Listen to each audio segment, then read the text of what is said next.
Yada say yamwa kwa baby me Adom TV Badwam na uguso hwe no health tips yentie ni ye afia hyase sa no ya na because of the way I did anom ni adinti ubekọ ayaresabia OPD no nyarewa huduo bianka ebetimi avoid no ne yehu no ubewi akire ida se obenya mojabroso diabetes enesa diarrhea nom ni ade timesro mojabroso the way tie no hypertension and the way tie no you very silent abemu a unhunu time ebebemu no abrantie ababa wapa no na ebia ebedwojo fa bi ema no nu hwansa nti yenko na yenko check hu tie san komo 5 minutes edwada de kosi fia da bia endpoint homeopathic clinic wonder romanti ene edi san komo ya apart from the air kind and awotwi yawe bia hawadwen a so ya frɛ Dr. Eduboate mema no prostate no so for Israel yesi afufufuro mu nko check ko na ko check na hwese de tie Thomas do no wonye obegigi nnu akọ atwiko brema onye na also for Israel de so ye no obo hu ban free prostate no dog number ni 0244867068 0244867068 friends see se wote nipadua no mu kasa enkoya o frena obejo so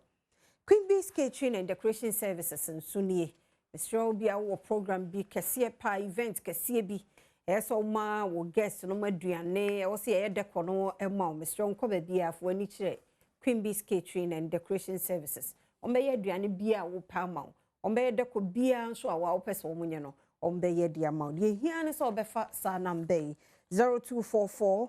362 256 0244 362 256 and 0208 971 019 0208 971 019 na one Queen Bee's Catering and Decoration Services for Kasa show mo akwashiman won ene Macedonia Methodist no ena ehwe enemu National Road Safety Authority say January to August 2025 no kwanhia nko a ye recorded wo man Ghana mu from January to August no ne afene nko na wie yo na 9626 na emu no ahyenya na eye involve ekeka ka ho ye 16348 ewie akire nipa ewo nkwanhia ni mu eka ho nkwanhia ba na omutititi mu enso ye 12894 ewi akire wo mo enam kwanhia so between January and August 2025 wo mo efiri mu 1937 wo mo so America sisi from January to August enam kwanhia so nti wo praye no won dodo 10957 figures we say yes kapa na yede ma wasanke watu wadi nanso ya adehye ya busua papa bi ene obi epra ne nan ne nsa wadi dem da fie nanso ona nanka wo kode aba behwe abusua no ti ye bekoso asre ya drobafo papa bi mu bi nyina ye nto ye bo ekwan na nye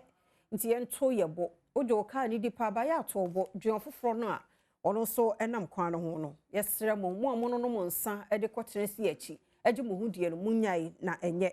mo drive a mo je mo hudie unim kwan no ne ade ne ye test ne ye say ye reply messages no eno so enye ho ne ye send momo eno so enye momi enyai Mr. wo ye okada rider ana motor rider bia ya hye helmet no yenso ye passenger ye kofro no kan na je o helmet no ne hye ne nyina ye mbo ye ho ban emfi nkwanhia mu sa wo ye obi a wo twa kwan mu nso a wadaro ma wo hwe bonkun wa hwe nifa no wa hwe bonkum dansa no watwam nenne motofo ni ntikura no ogina ma akura na wo ba ya hwe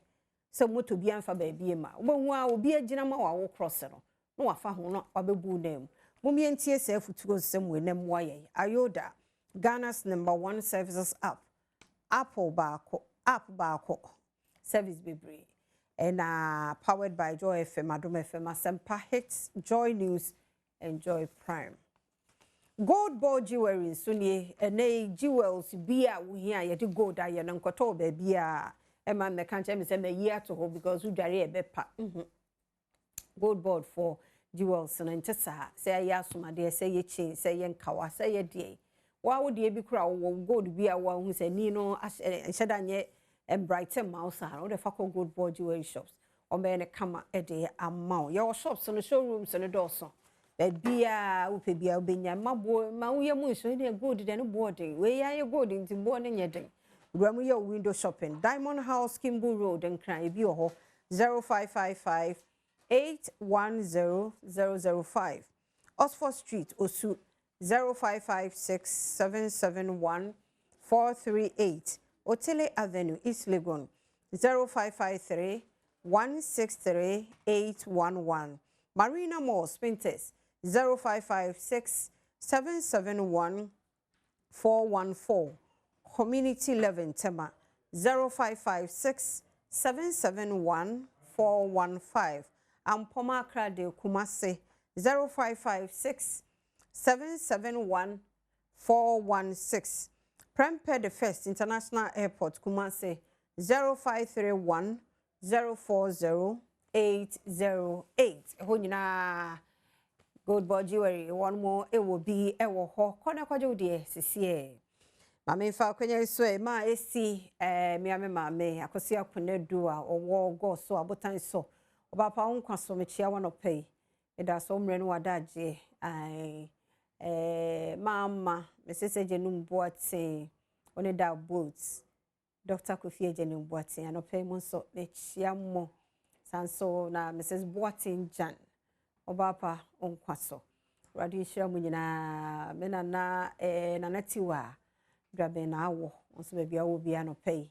ma yenchia we eda sepa anti meba sisi a me kwaba twen me meba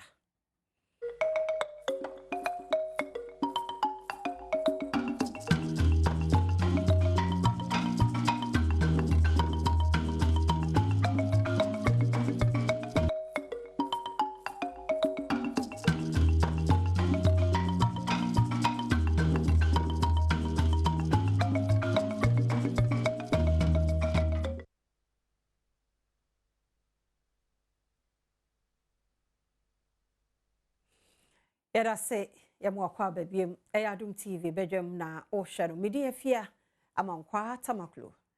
amen scientific aba onwaye ne se afia hyase die wamma new year kra no na nye wo check up ba ho ne be screening no e be free oma hyase dada e bi ene ne de kan ya wutie srew yanko na e free o hyeda ko hospital se wo koya eyeka wo ya ma free man nye wo adwen se ne ade ne nye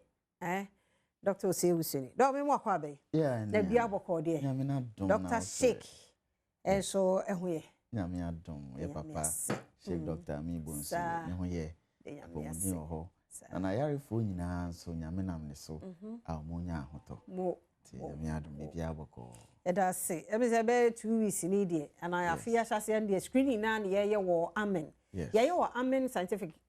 omo branch bia na. And I just branches ni nyina. Yes. Say branches no almost over 20 kakra metima kai ho hohoi nkwanta kumasi achimata chiman tanoso nchen ho na kejetia na mekai boga tamale enche kwame danso nkoko onsuta abnase na emsen kran ha domi snake flat nchen ho eco train that de no so ho no Lashbik Lagon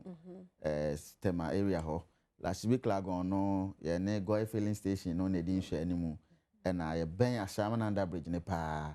edoso say kakra maka but yeah it is a way nyina ye screening wo ho dia na che say I mean scientific o ma ya de Dr. Penny ya da say so dwuni nipa ho say ja ya sha fiasi ye be hwe apomuden ti screening ben na ekoso sabre Yo, mini aba say mefa akwanya iso adawase na machia wahwefo ene ganafo nyina. Na Amen Scientific Herbal and Alternative Medical Hospital. Se ne nyina enim no ya yetumu ache adwuma se ye beboa na onipa bia die wa apomuden kwa so titriw ene ganafo. Nti afia swin enim se nya obia akra na botom ye. Ti papa abie pono no se obia me cheke ne ho. Ene mfidi akese de ye dem de ye kotum de ye ginam de eji utrenwi obore omoja ojonso sabi wajanan ana sabi wa ho baye nsuo ene de ye twa scan ahwe wa wodie mu ne ade nyina Samri Army Scientific be ya no se be ye ni free. Nse mini aba bre bia na ye kan se yare no. Se ba na ohun ntem a ya na ne kono e jojo. Na emum no se wa hu na obehu na patim complications akese e do to form stroke aba sabi be me ye wukojo to sabi fibroid ya excess kese se timonie nyame amwa de na ese je se de sekan koka. Na emum no uche ye check up ne bra no na ehu dia obonse na afi ya bo ho ban save you from nyoma bebre so onim se ye de hye so be na awotwe ni no ye wo manfo bebre o maba afi ya da no mo dance die eni aye nyom to because ye obi mo ho asabe bibi a friend self medication ye no ana no mo ye onim se o matete o TV so ne radio so se anajo odunso bebre anaso ho na odunso bebre a na se bia be ma prostate se ni ade ena wakoto nro tamsilosin nom ne finasteride mom ne ade emrofo de bi no anom a enso so ha no de o ha ne o afi kura na ye kese nti wati free health screening no mudi meka no mobile mini aba onim se enya saafo ne be nso a che se o mobile ya check wo no na prostate no ne size ne fine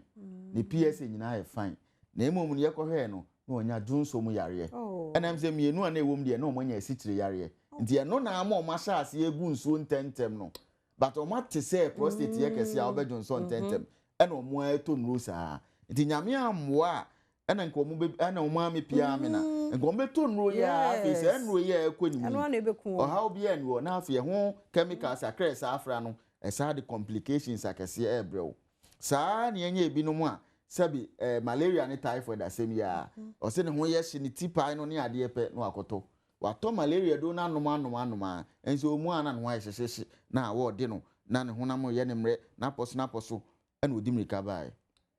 ye check ye no malaria no ni bi me se ba akokura ni mogem na chese ye hwe no na typhoid mu awa ne sum ni mogem se ya eye salmonella typhi no na chese ye be hwe no wa fa nura ense se wo fa bebrebe nti ye hwe ye na de ne to typhoid nuru so no em say last week say Thursday was saying enra na oba de na oba kire me why kama so saa ne o mai bi ni afoforo nti na ya na ebie ya pono si me health check up no saa mre yi no se obotomu nya kra mpo na oba de obehia ne hospital card ne nso so fofofo just for documentation se na be ya daachi bi oba review a ebenya records your system ne so uwia hu doctor consultation bi ani ni nyina e free uwia check up a obeye nyina mfidi a obede moja jonso bibia free wawie ni nyina no na doctor hu o how bi dia edru a woto papa sama 50% discount umpewe na opede yen afia no koda nchen a ye o check up nyina awie ni hu so how bi ani ho dia na futu e wo ho no ye fe obroni beka guidance and counseling so bi wo ho a on hye ni yare bia na emom no ne de no ye check ye no machine ayi say so wan hwe ne hu ye wan hwe na didi ye wan nyansa no wan nyansa great no ma in the next 3 to 6 months obetuma nya yare we afidie ni yi ne saa na ape ni ama wo kire ama guidance se ne be ya se ne am scientific ye ka no ye mpese obe yare kra no ni aboa wo se ne be ya yare ne makra ti sesi a make say free health screening na ekoso eboa me yi unyare wa no hawa am scientific e be sa apɛ ho pomasibre e de ama wo de obe ya ne se obe ba no obe check wo ho sesi ya make say e ekoso mejiri se obi a o hwe me anase ye nuama mo hwe me tie me meka sa mewi a meduru ho no na obi aduru ho dada saa mre wo a wo yare dada so wo pressure si chi yare no mpem yare ne ade no wo se mewi no na odi mrika duru amen scientific aso ye afa so wo a wo mu ase otipai wo honam ye omre osisi kotoje ojonku jonso ntentem o mema sem ko fo mo pa wo ibia unya bi no unya nkoye cheka bia ma enka se wo ha ye kofi anama na emum no nioma edi se bibi o so wo category B make say mewie na odi mrika no adu amen scientific aso ye saa so na de otwato okra ye sebi wo no mu a eye o mo say o ye fine onko ye check up bia anya ehwe na emum osori ya no pakoba da bia nti ono a conclude se ne ho ye se de ye ne se ogina ho no onhwe ye na wanhwe ase nti saafo no omukra na wo so omdi edimrika ekoduru woje obi a nti yesre obi a se ye bie ya punu yi take advantage entina wo ma yare bia amfa no mum tumrika na bra amen scientific aso ye organs egusu nyina ye check ni nyina ye check sa organs nyina ni nyina so ye free nti aden na wontu meka me check wo de ni yen hwe na bibia wo bia yen siesie ye besere bra na so de nya adansedie se ne yenua yi ebedi adanse yi na owia ya bone tofa na ya sorry so okay yen yenkoti adanse yi emra wo hwe we mu a Yankopon adaroma abachiro yare na sa tutia na sa prescribe medicine na be hwe wo so no so entitu kama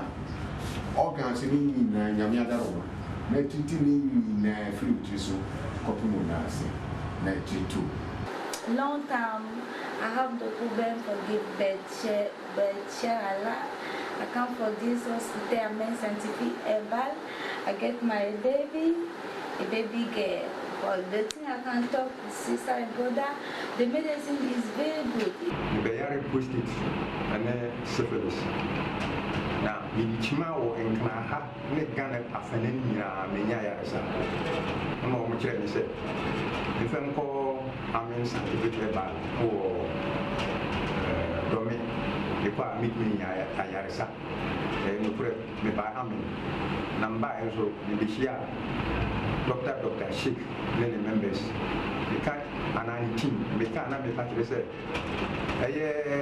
doctors, nurses, and even the last person I got super for one. Almost a year, Madam Yamayarisa.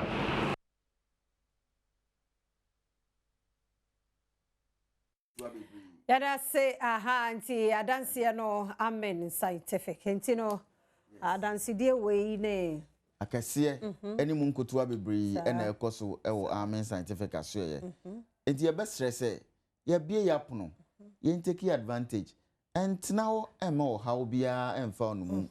na ese check up ne ye na so how bia ni wa ye bebo ho ban yarewa bi ti say hepatitis B num ne ade no ye check na oni bi kra ye bebo ho ban se na be ya 5 to 10 years unya bi yarewa bebre wo ho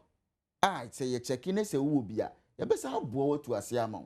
so ebi wo ho a se mpo HIV a ye wo neoma a de bebu akwan mu e be boost immune system e be bua pro nge o life contact no ado it yesre ye momode ne enfre ye se odome ene la shibi klagon frɛ yen e wo 0244